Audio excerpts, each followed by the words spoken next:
mom came into the room and she's like, look at my phone. And then I couldn't see it, so I had to look at mine. I'm like, oh. I can't bet against Tom Brady. I have the Bucks winning 31-27 and Tom Brady going to his 10th championship. Yeah, and I really think the Clippers' chance to win the championship was last year. And they were up 3-1 against the Denver Nuggets. Chris Paul is one of the most underrated players of all time. He's been the best player wherever he goes, and that includes with the Rockets. You said you can't bet against Tom Brady, and as a Cowboys fan and what I just did last weekend, I am not going to bet against Aaron Rodgers. Yeah, Connor McDavid, Leon Draisaitl. I mean, that's all I can really say. There's two of the top 5 players in the league, and they are very, very good. Hello, I'm Taylor Hearn, and you listen to The Outsiders' Opinions with Kevin and Austin.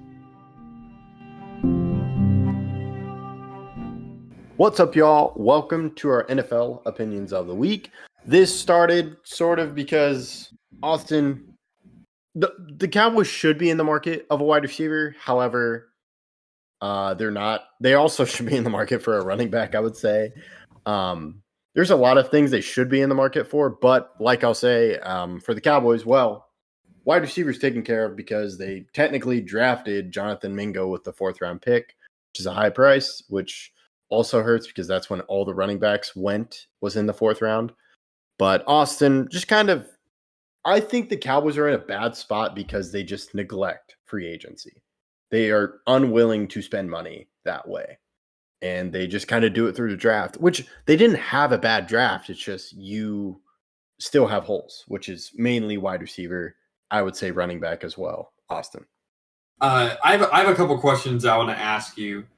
First, what do you think the Cowboys believe they are? Whether that's through Jerry or through Schottenheimer, whoever you want to go through, whatever lens you want to go through, but who do the Cowboys think they are? Not their fans, but as an organization. I would think, well, there is that documentary with Jerry saying it's more than a game. I think they view themselves as a brand, and their brand is not going to be affected by their performance on the field. Is winning a priority? I would say no. I think Brian Schottenheimer is happy he's a coach, and he's like, I have some ideas that can work. I just don't think it's going to work because if winning was a priority, you wouldn't hire Brian Schottenheimer as a head coach. Because no one is that because you don't believe him, or you believe there were better options, or what? It's just the process didn't really seem like much of a process. Like you didn't, as much as the Bears kind of was wild of they interviewed every living possible person. You could say it was a wide range of candidates. Like you had a lot of people, there were a lot of people listening. It was like interviews are just kind of what do you view? How do other people view this job? But Brian Schottenheimer was just someone with the Cowboys and just its familiarity, which is all. What is it because he expects him to be a pseudo mouthpiece for Jerry in the locker room? I think so, and it's just like he doesn't want to bring there's no innovation with the Cowboys. This is a little bit more general of a question, but I know a lot of Cowboys fans have disdain towards Jerry for what he's done to the team. But do you think that he doesn't care, or do you think that he's stuck in the ways that he won back in the 90s? I think part of it is he's stuck in the 90s, but also from a financial standpoint, the Cowboys are not losing money, which there's this cool stat that I have no access to, but a podcaster, it's Jake Kemp from the Dumb Zone. There's the least money spent because you're allotted money through the salary cap, but you can avoid the salary cap. And the Cowboys are at the top of that list, which shows that they're not paying money outside of Jerry's not paying money outside of his pocket. There's not many weight rooms. There's not a lot of investment in the team because Jerry's just putting that back into his own pocket. He is getting older. There's a lot of theories of just like, if you have a business, you want to just keep running that business. So when you pass away, your kids get a great investment. Do you think the Jones family will ever sell a team? No. Maybe I'll hope Steven sells the team, but Steven likes to think he's a great GM where he's actually worse than Jerry. I think Steven's more Why safe. is that? So Steven was the main person behind the Dak Prescott contract, and you can just argue the Cowboys have never made a good decision with that contract because they kept delaying it. And you and I go back on this. We debate, but I think you and I can both agree. It's really just a next man up mentality with the quarterback and resetting the quarterback market. So you can look at Jared Goff's deal, like when he was with the Rams. 2 years later, it's not in the top 5 anymore. So I would have just, if you wanted to keep Dak, I think when it was like $30 million a year, I would have just gone, hey, here's 5 years, or here's 4 years, $30 million, sign it and do it. But when you franchise tag him twice and you don't make a priority to sign, then you have Jordan Love getting a big deal, and Dak's going to go, hey, I've had more time as a starting quarterback than Jordan Love. Give me more than that. Do you think it's ignorance or laziness? I think it's laziness. I think they're just like, we'll deal with it when you deal with it. Like, how do you not pay Micah Parsons as soon as you can? I mean, it's a good point. I don't remember who said this, but I always remember it. In like 90% of cases, whenever you have like a big free agent, paying them as quickly as possible, even if it is most of the time, a very large majority of the time will save you money in the long run. In almost all circumstances. There's a couple that it wouldn't have, either because a player gets injured or they fall off really hard. But in most cases, players don't really just in a position like quarterback, it's not many guys just completely fall off a cliff, right? Because even if you look at, I mean, Deshaun Watson's like a special case. That's why I say like 90%. Like there's stuff that happens. I can give you a better example than Deshaun Watson. I know you, or do you want to stick on quarterback? No, you got it. You got it. Cowboys example, they paid Jalen Smith. That didn't work out. And it's not really working out with Trevon Diggs. He's had a lot of injuries, but I think you still do it. And part of it is they just take small by, because a reason they could not do free agency is because they signed Brandon Carr to a lot of money, didn't work out for him, which is kind of what they were paying for. But then they're like, well, we can just do bargain bin free agents. Well, no, you should still go out and pay money. Just don't build your roster through free agency. But Trevon Diggs, they're like, well, we paid Trevon Diggs early. Didn't work. But the thing is that I love about the Trevon Diggs deal is they can get out of it soon, that's how you do it. You just front load the contract. Like, I think the Eagles are probably the best at it. But I also think the Niners did a great job with Garoppolo.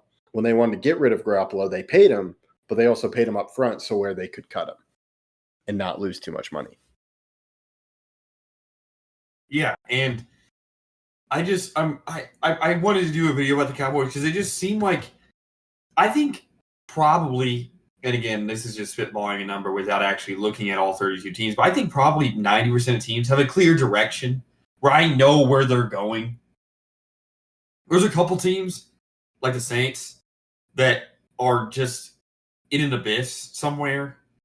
And I wouldn't say the Cowboys are joining them in an abyss, but it's just, I don't know what the plan is. When on the field. Sure, you can say with Jerry it's making money, sure. But on the field, I don't see how they're bad enough to get high picks or without a major injury. So let's say they say fully healthy all year. Dak plays all 17 games, CD plays every game, Micah plays every game. Those three play every game. I don't see how you're bad enough to be a top 10 worst team in the league, get a top 10 pick. But in the same breath, I don't see how they're contending in an NFC East that has Jaden Daniels, who's been very good. You have the Super Bowl champs. And even in the NFC, the Lions are continuously getting better. And you have a lot of the Packers are getting better, and the Bears are getting better, and the Vikings are getting better. And there's just a lot of teams in the NFC that are starting to ramp up their competitiveness. And I don't know where the Cowboys sit. I think another team, for example, is the Cardinals. I feel like this is a very big year for the Cardinals. because they need to decide what Kyler Murray means to the team now. Like, this season needs to be, hey, we don't make the playoffs. It is completely shift gears and try to find that next franchise quarterback, because they've been so long trying to make it Kyler Murray. And I'm fine with having him this season and running it back with basically the same roster with a little bit buffed defense. But if it doesn't work out this year, I feel like you have to move off. But the Cowboys aren't even able to move off of any of the guys I just mentioned in any reasonable fashion. So I don't know what the process is or what the prognosis. I can predict. I think it within a comfortable range predict what most teams will be like in 5 years. And there's a chance, right, that it goes one of two ways. And I think with like if you give me two possible answers, I can probably guess 95% of the league how it's going to turn out in the next 5 years. Because, like, for example, the Patriots, either Drake May's good or he's not. And if he's not, they're not going to be a playoff team in 5 years, in my opinion. But if he is good, I think they will be.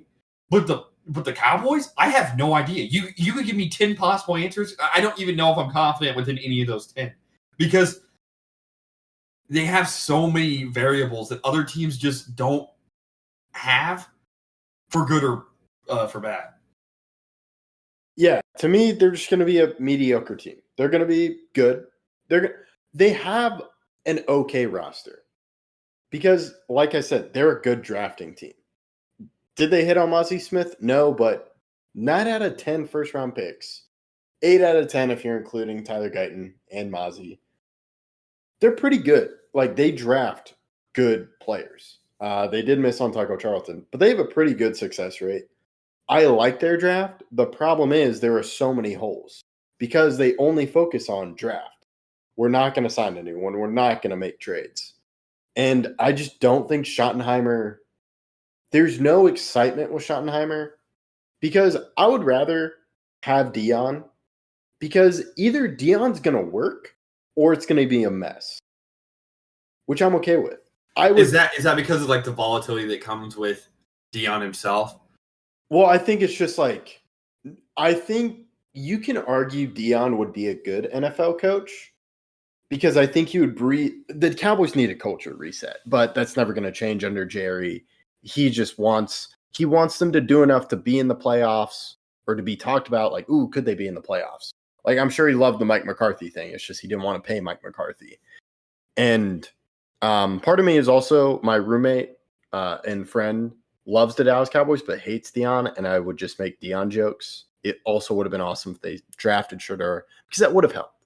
It's just, I think you make a great point of you don't know what they're doing. It's just they're doing enough to stay relevant and make money and save money. But Schottenheimer is just a stopgap. Like, it's just like, okay, we're going to do what McCarthy was doing, but it's whatever. Dion would have been like, okay, here's a guy that's done a lot in college. What does it look like in the NFL? It may not work in the NFL because Dion wouldn't have the power in this situation. I think he has the power in college. It's like of course, he gets guys paid in the NIL, but they're gone in 4 years. I also would have been a fan of Pete Carroll. I know some people were not fans of Pete Carroll. I'm like, he knows how to build a culture. He's done it before. But I'd rather just take big swings because either with a big swing, which Howie Roseman said in a podcast with on the Kelsey podcast, it was like, we're going to make moves. And if it works, then we're better. But then if it doesn't work, then okay, don't do that again. And to me, that's the right approach. Is with the Cardinals, they're building a solid roster, but you could also see like, okay, they don't have a quarterback. Let's go take a swing. The Niners took a swing, and they got lucky with Brock Purdy, but they took a swing with Trey Lance, and they knew to just dump it, and he got traded to the Cowboys. So, yeah, I just don't – the Cowboys, to me, aren't – they just want an okay result, which is a mediocre team. Like, I think they're going to have a good offensive line. I think Tyler Booker's good. I like Connor Beebe. Tyler Smith, of course, is good. Guyton, I think, should move to right tackle.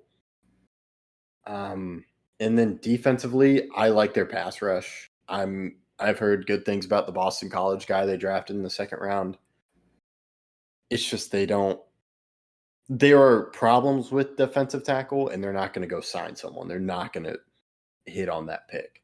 So, or make a trade. Like, I would have loved it. Wouldn't have been bad if they traded up and got Mason Graham, but that just would have been with Detroit. It's just there's not big moves. It's just they're sitting by and they're not being aggressive. Has your previous Cowboys expectations or experiences molded you to be this way about the Yes. team? Yeah. I listen a lot to people, and it's just like there's not exciting. It's just whatever. I think I was probably the most excited when they made those trades for Brandon Cooks and Stephon Gilmore. I think those were good moves in supplementing a roster for pretty cheap. But I do think they just need a culture change. But that's never going to happen under Jerry. Because I look at Detroit and I see what Dan Campbell did, and I'm like, I want that so bad. Just a belief in the team and like a team believing in themselves, because I just don't think these guys believe in themselves in the biggest moments. They crumble in the playoffs.